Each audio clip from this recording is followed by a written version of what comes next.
Assalamualaikum warahmatullahi wabarakatuh. Waalaikumsalam warahmatullahi wabarakatuh. Selamat siang teman-teman. Iya, Pak. Bagaimana kabar kalian hari ini? Alhamdulillah luar biasa. Allahu Akbar. Alhamdulillah. Saya harap kabar kalian semua baik-baik saja, baik jasmani maupun rohaninya. Nah, teman-teman, kira-kira tahu nggak sih kita hari ini bakal ngebahas apa? Nggak tahu. Masa sih nggak tahu? Nggak tahu. Kita hari ini bakal ngebahas sesuatu yang berkaitan dengan karya tulis fiksi. Teman-teman, tahu nggak apa aja jenis karya tulis fiksi? Nggak tahu. Ah, yang bener masa nggak tahu? Maksud sih gak tahu nih teman-teman. Ya, baik. Karena teman-teman belum tahu nih ya jenis-jenisnya, jadi saya bakal ngasih tahu dulu apa jenis-jenis karya tulis fiksi itu. Nah, jadi jenis-jenis karya tulis fiksi itu beragam loh teman-teman. Pasti teman-teman juga ada yang pernah membacanya. Yang pertama itu ada dongeng. Ayo di sini siapa yang pernah baca dongeng? Tuh. Nah, itu. Nah, iya itu juga termasuk. Nah, jadi dongeng itu adalah salah satu karya tulis fiksi yang mana dia itu memang ditujukan untuk anak-anak dan gaya bahasanya itu mudah dipahami untuk anak-anak. Kemudian yang kedua ada fabel. Fabel itu sama kayak dongeng. Tapi teman-teman tahu nggak apa bedanya fabel sama dongeng? Nggak tahu. Kalau dongeng itu biasanya dia karakternya ini masih manusia, sedangkan kalau fabel dia itu karakternya adalah hewan teman-teman. Kemudian setelah fabel itu ada cerpen. Nah, cerpen ini adalah cerita pendek di mana dia itu konfliknya dia nggak terlalu panjang dan juga karakternya juga nggak terlalu banyak. Cerpen ini biasanya bisa sekali baca langsung beres gitu teman-teman. Kemudian ada novelet. Novelet itu dia mirip cerpen pendek, tapi dia sedikit lebih panjang. Tapi dia juga enggak sepanjang novel gitu. Dia lebih kayak ada di tengah-tengah lah antara cerpen sama novel gitu. Nah, yang terakhir adalah sesuatu yang akan kita bahas pada pertemuan ini, yaitu novel. Teman-teman di sini ada yang pernah baca novel nggak? Novel kita. Novel Ustadku Bad Boy. Banyak ya? Wah, bagus nih teman-teman, minat bacanya tinggi. Cuma novel. Iya, nggak apa-apa. Saya sukanya itu. Iya, nggak apa-apa. Yang penting teman-teman masih punya minat untuk membaca ya. Oke. Nah, teman-teman tahu nggak sih apa aja ciri-ciri dari novel? Nggak tahu. Apa itu, Kak? Masa sih nggak tahu? Katanya baca. Nah, ciri-ciri novel itu teman-teman, ceritanya panjang. Novel itu memiliki cerita yang panjang, jadi dia itu nggak sependek cerpen dan juga dia nggak kayak novelet gitu. Dan novel itu konfliknya juga lebih kompleks. Konfliknya lebih kompleks, lebih kayak konfliknya itu bisa meningkat teman-teman dari satu konflik ke konflik yang lain. Kemudian karakternya itu biasanya lebih banyak daripada dongeng ataupun cerpen. Kemudian latar ceritanya beragam, bisa di masa lalu, masa depan, ataupun juga beragam itu banyaklah gitu latar belakangnya. Kemudian menggambarkan kehidupan tokoh secara mendalam. Jadi bukan cuman menjelaskan tokohnya secara sekilas, tapi benar-benar mendalam gitu karakternya. Kemudian juga mengandung pesan atau amanat. Jadi di dalam sebuah novel itu pasti entah itu di ending atau di perjalanan alurnya pasti ada pesan atau amanat. Nah, teman-teman tadi kan sudah tahu nih ciri-ciri dari novel. Kira-kira teman-teman tahu nggak kenapa orang-orang bisa menulis novel? Karena suka. Karena hobi. Karena Ya. guyub. Bisa jadi. Nah, jadi alasan orang-orang menulis novel itu yang pertama untuk menyampaikan cerita atau pesan. Nah, orang-orang itu bisa menulis novel karena mereka ingin menyampaikan sesuatu di dalam novelnya.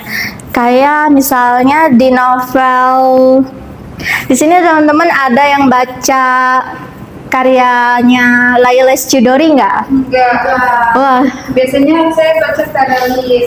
wah boleh itu apa? Taralis ya judulnya. Ya boleh ya. Nah, misalnya nih Terelia juga ada nulis karya novel yang judulnya Bulan Tenggelam di Wajahmu. Oh iya. Belum pernah itu mah.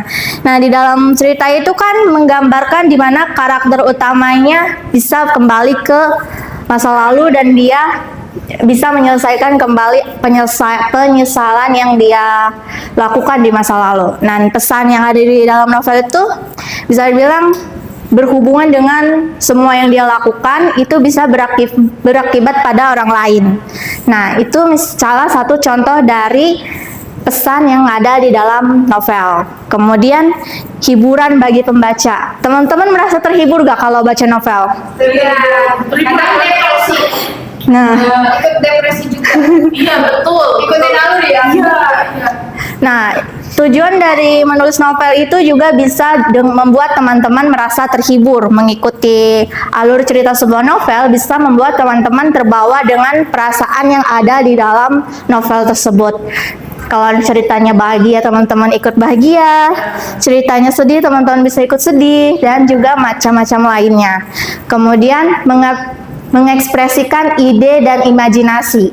Nah, setiap orang itu kan berbeda-beda ya teman-teman untuk bagaimana dia mengekspresikan ide dan imajinasi mereka. Salah satu cara untuk mengekspresikan ide dan imajinasi itu adalah dengan menulis novel. Kemudian juga bisa menjadi karir bagi seorang penulis. Gitu. Kenapa bisa menjadi karir? Tahu nggak?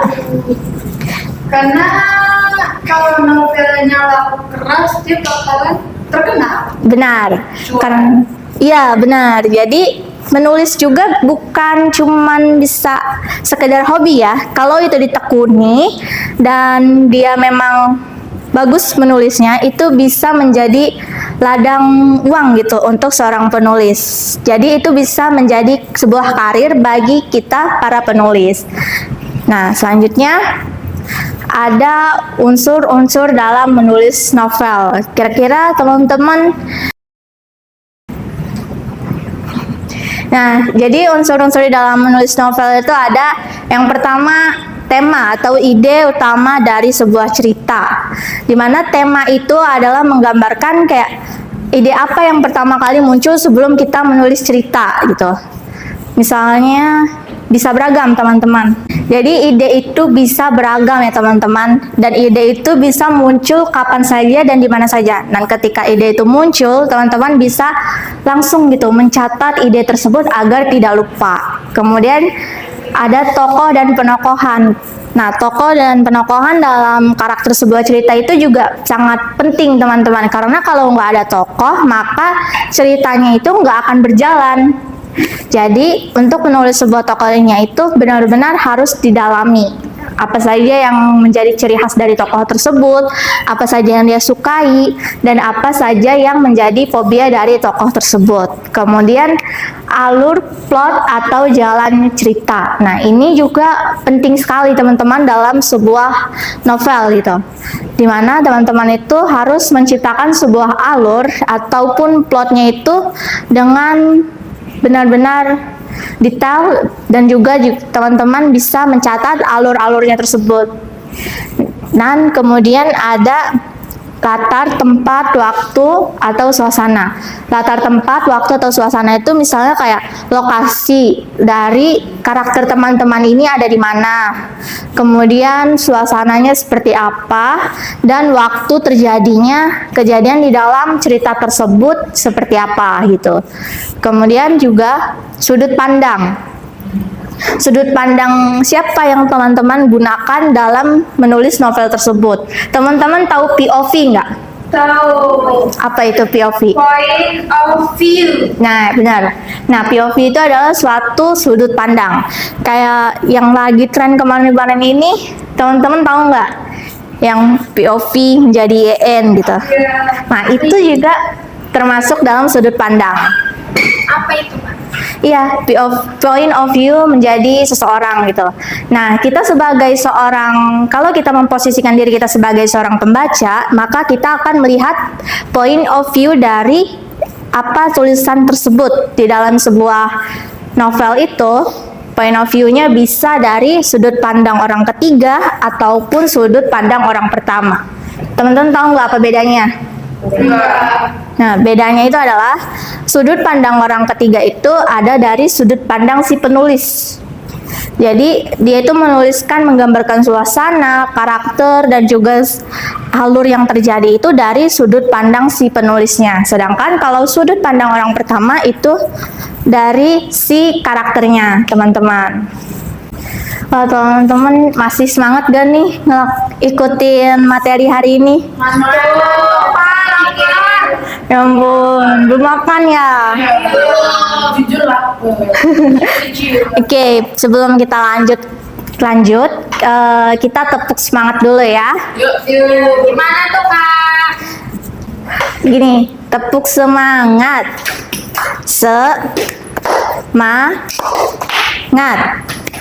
Semangat gitu, oke? Yang semangat ya teman-teman. Tepuk semangat. Semangat.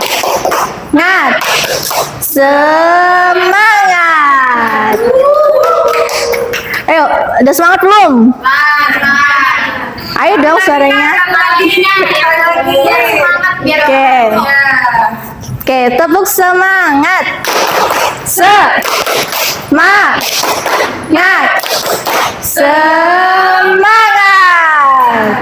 Oke, udah ya, udah semangat ya. Siap ya buat lanjut? Oke, selanjutnya adalah langkah-langkah untuk menulis novel. Nah, teman-teman kan tadi sudah tahu nih unsur-unsur apa aja di dalam novel itu, dan sekarang kita akan lanjut ke langkah-langkah dalam menulis novel. Nah, yang pertama sama kayak unsurnya, salah satunya adalah menentukan ide. Nah, menentukan ide itu bisa dari mana aja teman-teman. Bahkan kalau kita lagi duduk kayak sekarang ini juga bisa menjadi sebuah ide gitu. Ide itu bisa dari kayak ada yang menentukan idenya dari pengalamannya, ada juga yang menentukan ide dari terinspirasi dari hal-hal yang mereka lihat, mereka tonton, mereka dengar, ataupun juga bisa dari hal-hal random, bisa dari ada yang menentukan ide juga dari mimpi yang mereka alami dan berbagai macam lainnya. Kemudian membuat premis atau konsep. Nah, setelah kita menentukan ide, penting bagi kita untuk membuat premis atau konsep dari sebuah cerita. Nah, yang dimana itu adalah misalnya kalau kita bikin novelnya itu tentang anak sekolah gitu. Nah, kita harus bikin nih konsepnya. Anak sekolah ini nanti bakalan bagaimana di dalam alur novel tersebut. Misalnya entah itu nanti tentang percintaan, persahabatan, drama keluarga, ataupun lain-lainnya. Kemudian membuat karakter utama. Nah, karakter utama ini penting banget loh teman-teman, karena karakter utama itu adalah semacam kayak penopang di dalam sebuah cerita. Kalau nggak ada karakter utama, cerita itu bakalan kayak susah gitu untuk dilihat alurnya. Dan karakter utama ini nggak boleh sempurna. Kenapa nggak boleh sempurna? Ada yang tahu nggak? Kenapa juga jadi konflik? Bukan, salah satunya, tapi bukan itu. Nah, jadi karakter utama ini nggak boleh sempurna. Kenapa? Karena sama kayak manusia pada umumnya. Manusia itu kan juga tidak sempurna. Nah, kita nggak boleh menciptakan karakter yang terlalu sempurna. Kalau terlalu sempurna, nanti kesannya malah nggak akan relate dengan apa yang dialami oleh teman-teman yang membaca gitu. Nah, karakter utama itu mereka harus punya kekurangan juga teman-teman, sama kayak pada manusia umumnya. Mereka boleh punya kelebihan, entah itu kayak mereka mungkin pintar matematika atau mereka pintar berpidato, tapi juga mereka harus punya sisi kekurangannya juga. Dan kemudian juga menyusun alur cerita. Nah, kita juga harus menyusun alurnya. Kalau idenya sudah ada, konsepnya sudah ada, karakternya juga sudah ada, kita harus menyusun alurnya. Misalnya kayak alur ceritanya di dalam prolog itu dimulai dari bagian apa, lalu alur selanjutnya di bagaimana, dan seterusnya sampai konflik sehingga sampai penyelesaian konfliknya juga. Nah, kemudian menulis draft pertama. Menulis draft pertama itu juga penting ya teman-teman, karena untuk membuat sebuah cerita pastinya kita harus berani untuk menulis draft pertama. Kalau kita belum berani menulis draft pertama, maka ceritanya nggak akan pernah jadi, nggak akan pernah selesai. Kita punya ide, kita punya konsep, kita punya karakter, alur pun kita sudah pikirkan, tapi kita nggak ada kemauan untuk menulis draftnya, maka kira-kira bakalan selesai apa enggak? Nah, nggak akan selesai kan? Sesuatu itu harus dimulai terlebih dahulu. Dan kalau kita sudah menulis draft pertama, kita bisa langsung untuk membaca kembali apa yang sudah kita tulis, apa yang sudah kita tuangkan ide kita di dalam draft itu, kemudian kita edit dan revisi. Kenapa harus diedit dan revisi? Itu agar teman-teman bisa menyempurnakan karya yang teman-teman tulis. Nah, selanjutnya adalah tips-tips untuk menulis novel. Teman-teman penasaran gak nih tipsnya apa aja? Nah, yang pertama itu banyak membaca novel. Kenapa kita harus banyak membaca novel lain? Buat kopi. Gak boleh ya. Belajar sekali. Gak boleh mengcopy. Originalitas itu penting loh. Buat inspirasi. Iya. Jadi kita harus banyak membaca novel lain itu untuk inspirasi. Karena ide itu kan muncul karena inspirasi teman-teman. Untuk inspirasi kita menulis, bukan mengcopy ya. Nggak boleh. Nah, kemudian juga menulis secara rutin.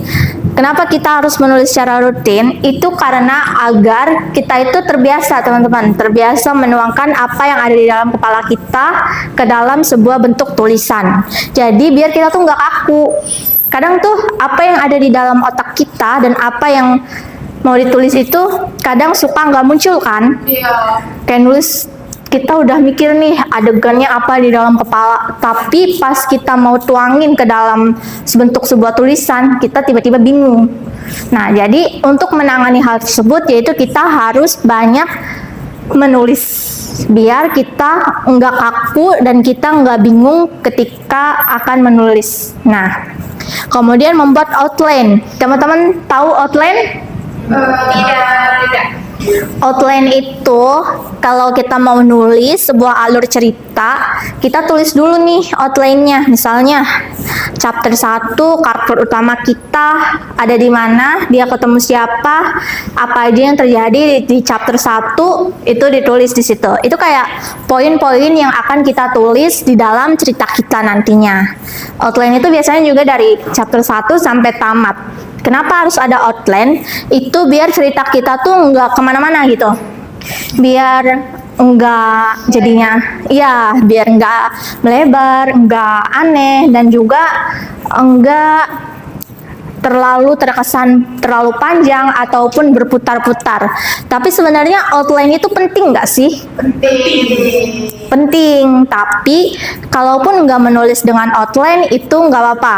Kalau misalnya teman-teman udah terbiasa nih menulis tanpa outline, itu nggak apa-apa, tapi alangkah lebih bagusnya kalau teman-teman menulis pakai outline, biar nanti teman-teman nggak lupa ide yang akan teman-teman tulis di chapter-chapter selanjutnya. Kalau teman-teman nulisnya tanpa outline, itu biasanya bakalan lupa, terus jadi karyanya itu bakalan mandek teman-teman. Nah, kemudian jangan takut buat revisi. kalau kalian udah nulis nih, kadang-kadang ada yang orang itu dia nulis dari satu chapter itu misalnya ada 3.000 kata. Kemudian dia baca ulang, ternyata ada bagian yang jadi plot hole. Plot hole itu kayak plotnya kurang nyambung lah, atau jadi nggak ada alasan kenapa hal tersebut bisa terjadi gitu. Itu plot hole. Nah, kalau teman-teman nemuin itu kira-kira udah 3.000 atau 5.000 kata nih, teman-teman bakalan revisi apa enggak? Revisi.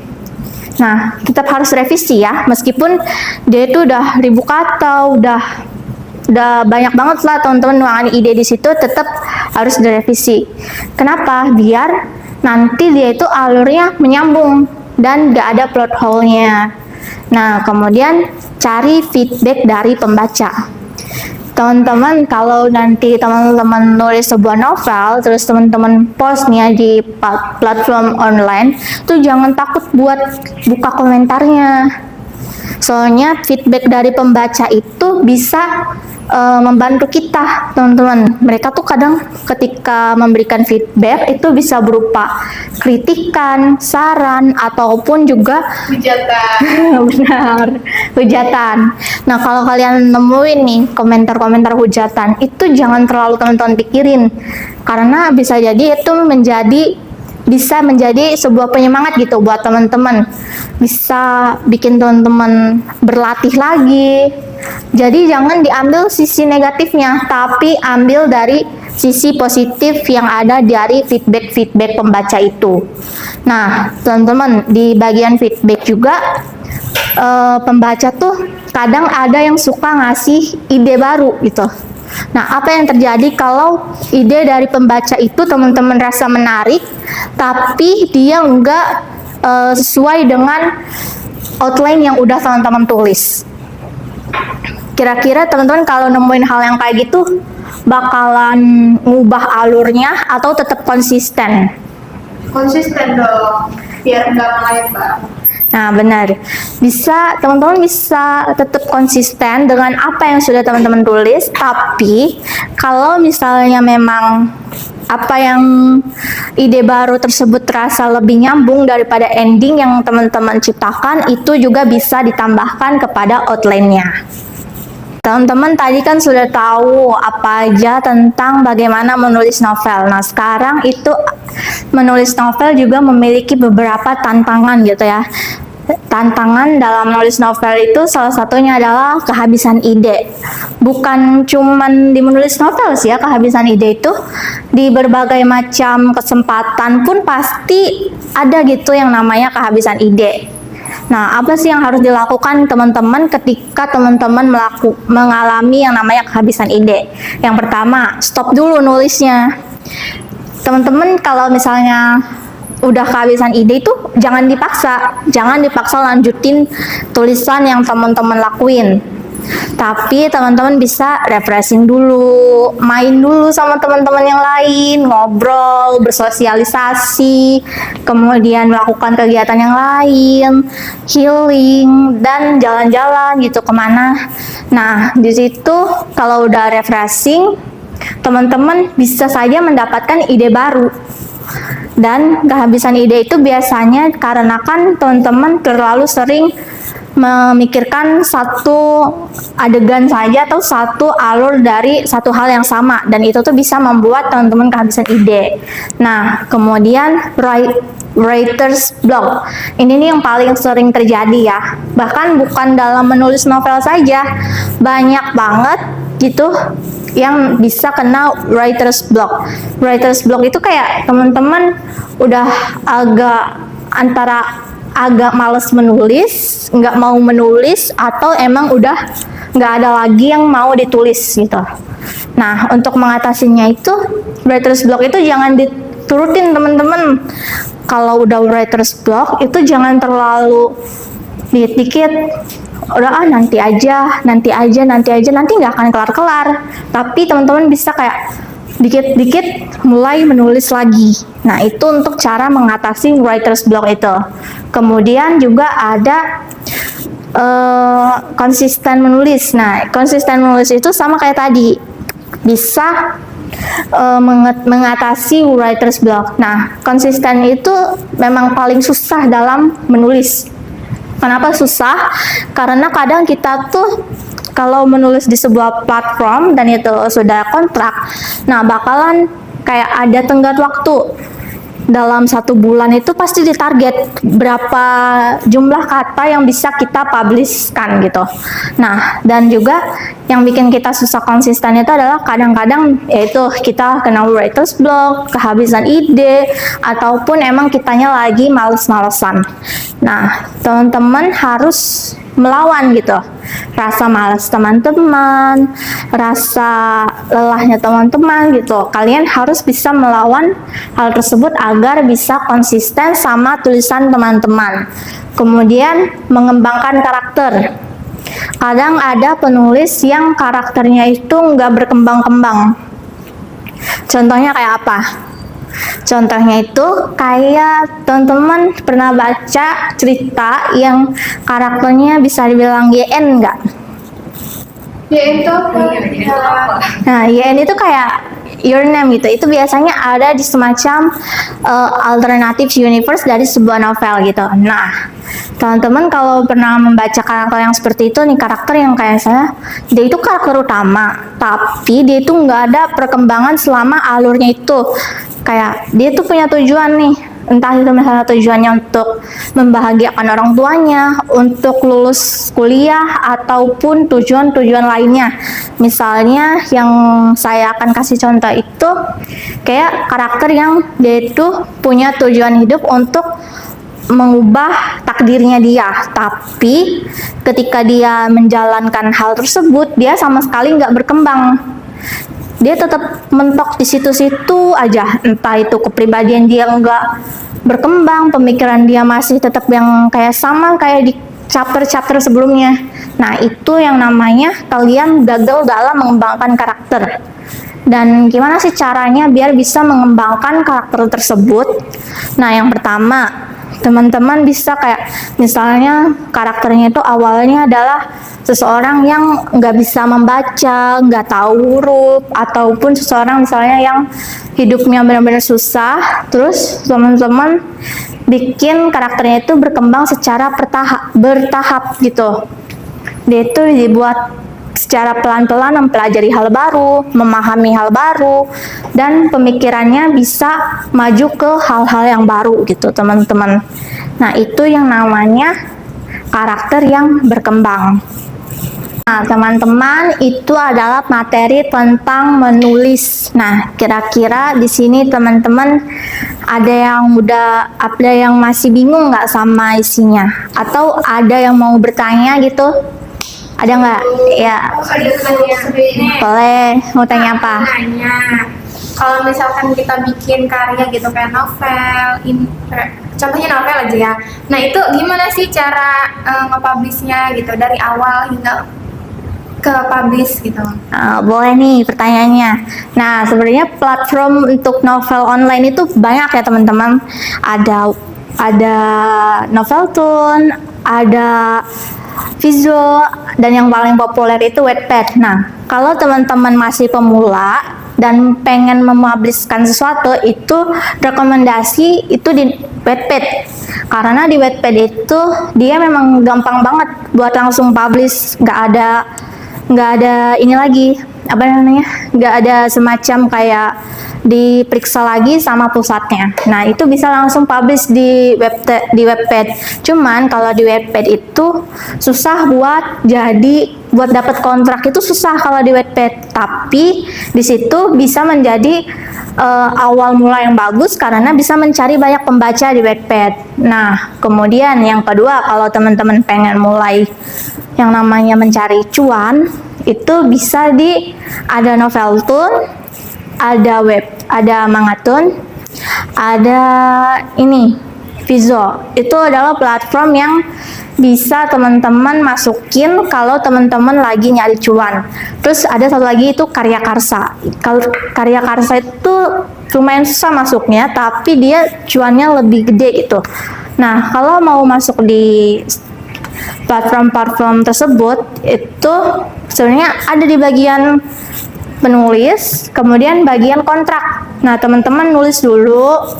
Biasanya sih ditunggu sampai 5 chapter lah minimal. Setiap chapternya itu 1000 kata. Nah, habis nulis, teman-teman ajukan karya teman-teman di bagian kontrak. Tapi pastiin dulu nih, sampul dari novelnya itu, apakah sampulnya ini orisinil atau enggak. Jangan pakai sampul yang ada ini yang enggak orisinil, karena kalau pakai sampul yang ngambil asal dari Pinterest itu pasti nggak akan lolos itu di bagian kontraknya. Nah, kemudian pastiin juga karya tulis yang kamu tulis itu benar-benar orisinal, nggak ada pengkopian, nggak ada penjiplakan gitu. Itu benar-benar harus murni dari kamu sendiri. Kemudian pastiin gaya bahasanya, apakah nyaman untuk dibaca atau enggak. Nah, kalau udah itu bisa langsung diajukan untuk pengajuan kontrak. Nanti bakalan ditinjau paling lama itu sekitar 1-2 bulan. Nanti kalau udah ditinjau, kemudian lulus, itu harus konsisten menulisnya. Konsisten, biasanya minimal sebulan itu 30.000 kata. Nanti kalau udah konsisten, bakalan mereka ditinjau lagi nanti untuk kontraknya bisa berlangsung lama atau enggak. Terus nanti kalau kamu mau tanda tangan kontraknya itu juga diperhatikan lagi, karena ada beberapa platform yang kadang-kadang itu memang terlalu menekan penulisnya. Nah, jangan sampai kamu dapat platform yang kayak gitu.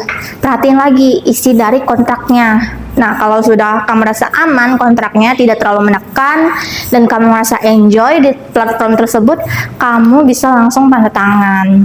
Kayak gitu caranya. Kalau misalkan kita nggak konsisten gitu, nulisnya gimana? Kalau misalnya nggak konsisten, biasanya kalau kontrak itu kan kadang paling lama itu biasanya 10 tahun ya kontrak itu. Nah, kamu nggak konsisten nih, yang pasti nanti nggak akan dapat gaji. Karena buat dapat gaji itu biasanya dari konsisten nulis, jumlah pembaca, sama jumlah kata yang kamu tulis di dalam buku tersebut gitu. Nah, kalau kamu nggak konsisten, terus yang baca masih di bawah 1000 atau di bawah ribuan orang gitu lah ya, atau cuman ratusan, itu nanti bakal berdampak sama penghasilan kamu di bulan tersebut. Biasanya kalau udah kontrak itu memang bakal dapat bayaran, tapi kalau kamu nggak konsisten, pendapatan kamu juga nggak akan dikasih. Nanti bisa juga diputus kontraknya sama pihak platformnya itu. Nah, apa masih ada lagi yang ditanyakan? Cukup ya, sudah paham. Oke, mungkin itu saja materi yang bisa saya sampaikan pada kesempatan kali ini. Saya harap teman-teman bisa memahami materi saya dan bisa menerimanya dengan baik, lalu bisa bermanfaat bagi teman-teman untuk kedepannya. Nah, kurang lebihnya mohon maaf. Wabillahi taufiq wal hidayah. Wassalamualaikum warahmatullahi wabarakatuh. Waalaikumsalam warahmatullahi wabarakatuh.